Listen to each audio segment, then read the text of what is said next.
Hello, my name's Richard Wilde. This is Hitchhiker's Guide to the Galaxy by Douglas Adams. Now, last week was nearly half an hour. This one's going to be barely 5 minutes. I'm doing 2 chapters a week. I'm doing 2 chapters a week. I think we'll be done by the end of lockdown, but we'll see. Anyway, chapter 26. Yes. Very salutary, said Arthur, after Slarty Bartfast had related the salient points of this story to him.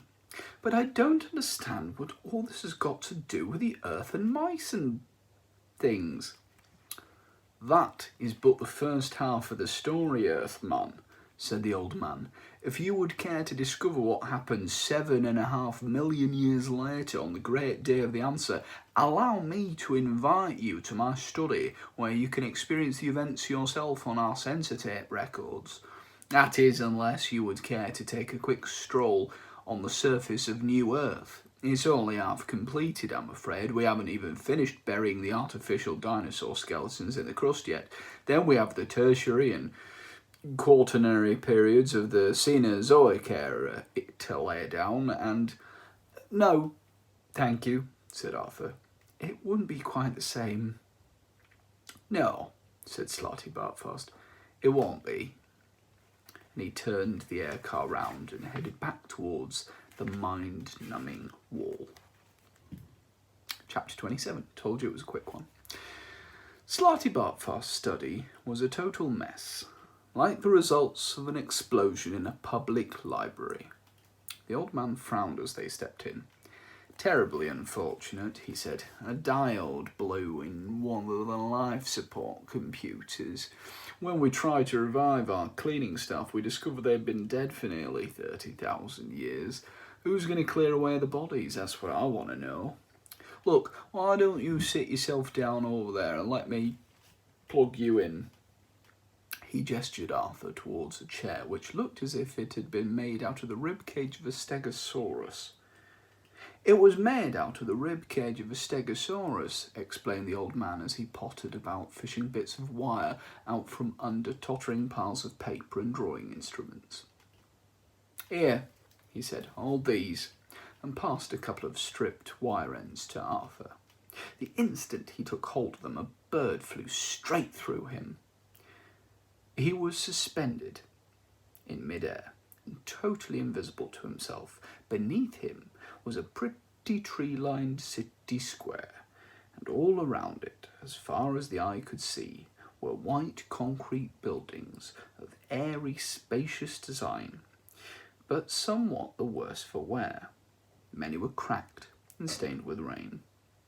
Today, however, the sun was shining, a fresh breeze danced lightly through the trees, and the odd sensation that all the buildings were quietly humming was probably caused by the fact that the square and all the streets around it were thronged with cheerful, excited people. Somewhere a band was playing. Brightly coloured flags were fluttering in the breeze, and the spirit of carnival was in the air. Arthur felt extraordinarily lonely stuck up in the air above it all, without so much as a body to his name, but before he had time to reflect on this, a voice rang across the square and called for everyone's attention. A man, standing on a brightly dressed dais before the building, which clearly dominated the square, was addressing the crowd over a tannoy. "O people who wait in the shadow of deep thought," he cried out, "honoured descendants of Vroomfondle and Magic Thighs, the greatest and most truly interesting pundits the universe has ever known. The time of waiting is over." Wild cheers broke out amongst the crowd. Flags, streamers and wolf whistles sailed through the air. The narrower streets looked rather like centipedes, rolled over on their backs and frantically waving their legs in the air. 7.5 million years our race has waited for this great and hopefully enlightening day, cried the cheerleader. The day of the answer. Hurrahs burst from the ecstatic crowd. "Never again," cried the man, "never again will we wake up in the morning and think, who am I? What is my purpose in life? Does it really, cosmically speaking, matter if I don't get up and go to work? For today we will finally learn once and for all the plain and simple answer to these nagging little problems of life, the universe, and everything." As the crowd erupted once again, Arthur found himself gliding through the air and down towards one of the large stately windows on the first floor of the building behind the dais from which the speaker was addressing the crowd.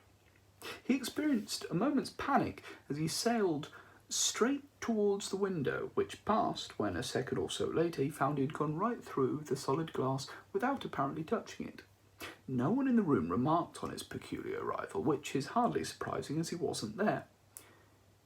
He began to realise that the whole experience was merely a recorded projection which knocked 6 tracks 70mm into a cocked hat.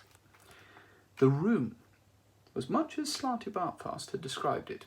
In 7.5 million years, it had been well looked after and cleaned regularly every century or so. The ultra-mahogany desk was worn at the edges.